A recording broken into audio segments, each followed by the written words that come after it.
And I can give you an example as well for this, for one company if you wish.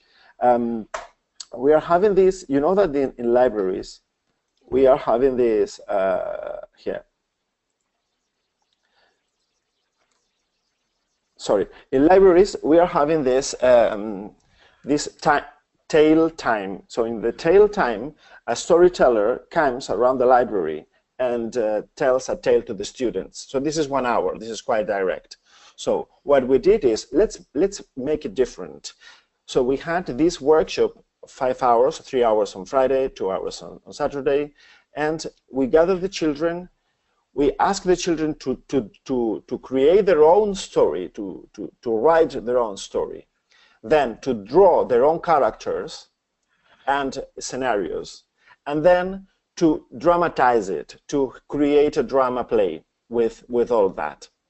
Then, with a motion capture system, we created, we got the motion of the with Kinect devices, the motion of the children, and we projected their motion to the characters that they have drawn and the scenarios they have drawn. So at the end of the day, they're having a story in which the characters of the story are their own characters, and the motion of those characters are their own motion.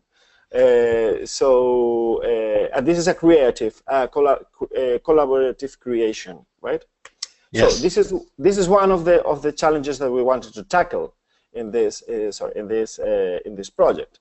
So this guy that was helping us with that, he had his own company with this product, and we helped him to develop both the product. But the most important thing is that we got to create a new service. So now the time hour, or the tail time, or the tail, yes, the hour of the tail, has a completely different orientation, and it is technology which is enabling this new vision. It is not the objective; it is technology which is enabling it. So from this perspective, the participation of the small companies, it's not by, okay, I'm going to give you a service for developing your product, but I'm going to give you an ecosystem, right? And if you really want to have value from this ecosystem, we will find a way to do it, maybe by developing the project, etc. So we didn't have a penny in order to do this project, of course, because you cannot explain anyone in research how to pay this thing, right? So we created a crowdfunding action. So we needed very little money. We needed 6,000 euro. Sorry, 6,000 euro, and we got finally close to 10,000 euro from the crowdfunding action. So this was a very nice thing, because it was people who was supporting one action in the Library Living Lab. So it was not down; it's completely bottom up. I mean, it couldn't be more bottom up, you know. So if they wouldn't have given us this money, this wouldn't have happened, because I couldn't have had these resources for this engineer to go on developing the tool. And at the end, what we're having is a new service that can be created in different libraries, and it can be scaled up to the network of libraries of the province of Barcelona. And is that actually starting to happen? Yes, and it is starting to happen. And what we have done is we have different prototypes. So this is one of the prototypes that we have created. We have created different prototypes. You can have them in the web page. So what we have started now is one particular prototype, which has interactive posters, and these interactive posters are going to be tested in 5 different libraries of the network of libraries of Barcelona. So what we want is to learn about the process of scaling up, because that never happened before. And it is not about methodologies. It is about the intra-institutional protocol for this to happen. Which is the responsible one for this to happen? With whom should I talk? With whom this should talk in order not to get upset because you are... So it's about that. It is not about technological innovation. It's about people here, right? Yeah. People and the organization and intra-organizational protocols.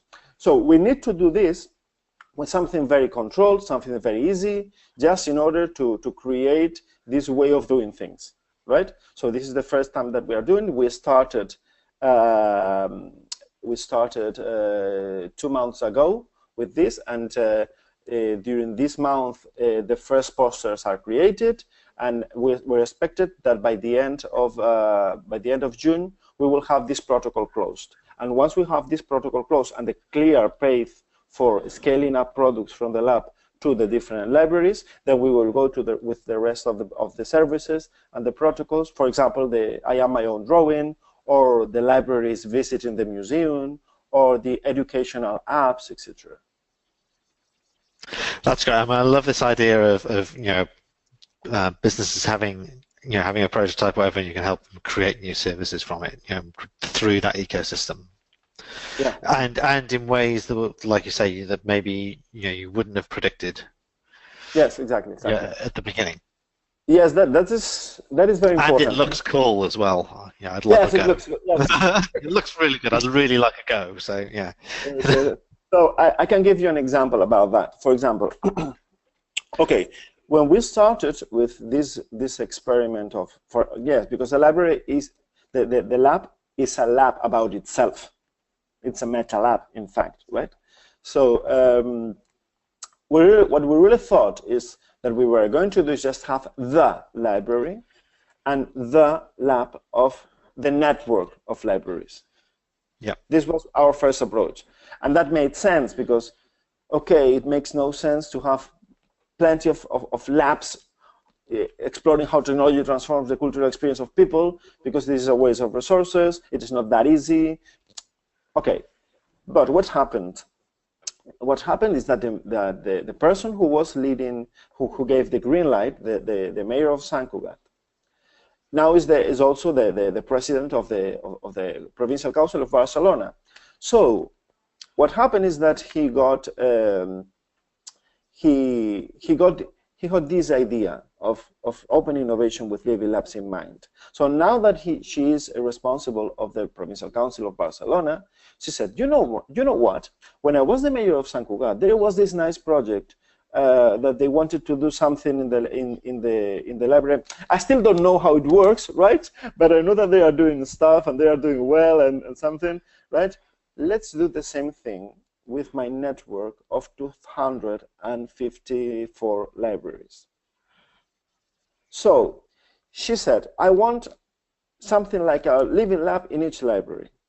And I was saying to her, okay, but this makes not little sense, because what you cannot really have this, right? So we started developing this, and the people managing the manager of the network of libraries got this idea and said, you know what, we cannot do this. We cannot have one living lab in each library, but we can get this idea and we can try to identify in different communities of the libraries what is the main interest of their participants.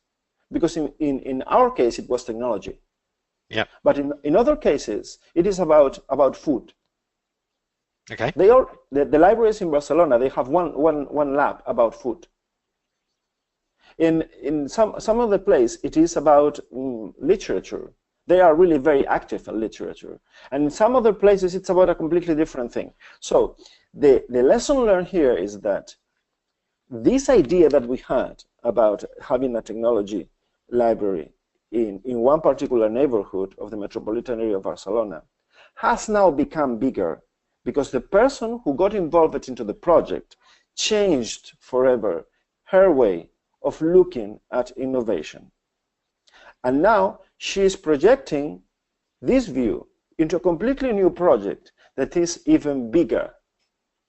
And when we were presenting our project in the Smart City Conference, we were getting together a meeting. Us, Sant Cugat, and the provincial municipality, and the president of the European Network of Living Labs. So all together, we're in that meeting from the Smart City Congress, looking for a development of a social innovation approach for the network of libraries of Barcelona. And this was not the main goal of my project. Yeah. But this second goal has even more impact than the first goal that we were facing at. So this is the third thing that I was saying. My third lesson learned. I mean, the secondary goal can be much more relevant. So we must learn how to implement these vigilance mechanisms in order to identify these opportunities and don't let go. That's amazing. So that's a big scale up. Yes, exactly. Gareth, you got the word scaling up. I mean, if it is not scalable, it could be nice, but if it is scalable, the impact of it could be much higher. And okay, so I'm going to give you another word for scalable. The pairing word for scalable is network. In our case, we had two good networks, two very powerful networks. The first network is the network of libraries of the province of Barcelona. So thanks to that network, we can scale up. Yep. But we didn't have the protocol to do that. And changing protocols is very, very difficult. The second network is the European network of living labs. We have learned a lot with that, with different partners and sharing things. And you know that the European network of living lab, it's European, but also American, but also African, so it's Australian. So it's you guys are there, so with these two networks, you have a good chance of scalability and of impact. And during the process of doing it, the mind of people change forever. They will never do innovation projects again. They will only have at least the sound of the song saying, okay, maybe we should pay more attention to integrate the citizen from the beginning. Okay, maybe it doesn't happen, but you have the song singing, you have the music on top. I love the idea of living labs having a song. Yes. It's great. I had never thought it before. Yeah, no, it's lovely. It's lovely. The song of the living lab, I think that's great.